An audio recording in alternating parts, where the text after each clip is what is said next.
మంగళగిరిలోని cyber crime police స్టేషన్లోని సిఐడిలో నమోదైన crime number 2025లో చట్టవిరుద్ధ telecom కార్యకలాపాలు మరియు సైబర్ మోసాలకు పాల్పడిన నిందితులను అరెస్ట్ చేశారు. ప్రధానంగా Vietnam, Myanmar, Cambodia, Laos, Thailand మరియు మలేషియా వంటి ఆగ్నేయాసియా దేశాలలో ఉన్న ఆస్తులు ఇంటర్నెట్ నేరస్తులు మళ్లించడానికి ల్యాప్టాప్లలో పనిచేసే సిప్పి సాఫ్ట్ ఫోన్లను ఉపయోగిస్తారు. ఈ కాళ్లు భారతదేశంలోని స్థానిక ఆపరేటర్ల నివాసంలో విఓఐపీ కాళ్లు ఇన్స్టాల్ చేయబడిన FTTH బ్రాడ్బ్యాండ్ కనెక్షన్ కు చేరుకుంటాయి.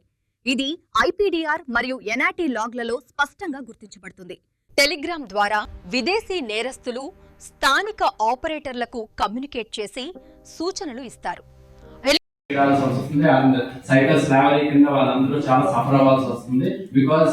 They won't take proper documents. ఇక్కడ నుంచి ఫారెన్ జాబ్ అనగానే ₹1,00,000 అంటే నీకేం రాకపోయినా పర్లేదు, just computer data entry operator అనేసి వస్తే చాలు, డేటా ఎంట్రీ చేయడం వస్తే చాలు, పర్లేదు నువ్వు మాట్లాడితే చాలు, కొంచెం మేము చేసేస్తామని చెప్పి వీళ్ళు సైబర్ స్లావరీ కింద తీసుకొని వెళ్ళిపోతున్నారు.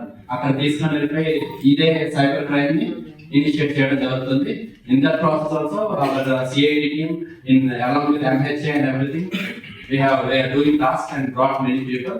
We will further inputs and and I hope you all understood everything. Thank you. నా పక్కనే DOT నుంచి DDG sir Hemant Rakesh sir, తర్వాత DOT security director Srikanth there, left side మన DSP cyber crime Ravikiran and మన రాంబాబు ఇన్స్పెక్టర్ అండ్ ఈ కేసులో IO గోపినాథ్.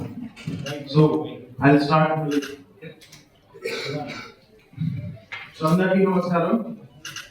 ఈ రోజు మీ ముందు ప్రెస్ మీట్ పెట్టడానికి రీజన్ అంటే మన APCID తర్వాత DOT కోఆర్డినేషన్ తో ఒక 1 month లాంగ్ ఆపరేషన్ జరిగినప్పుడు ఒక ఇంటర్నేషనల్ క్రైమ్ సిండికేట్ ఏదో సైబర్ క్రిమినల్ నెట్వర్క్ ని డిస్మాంటిల్ చేశాము.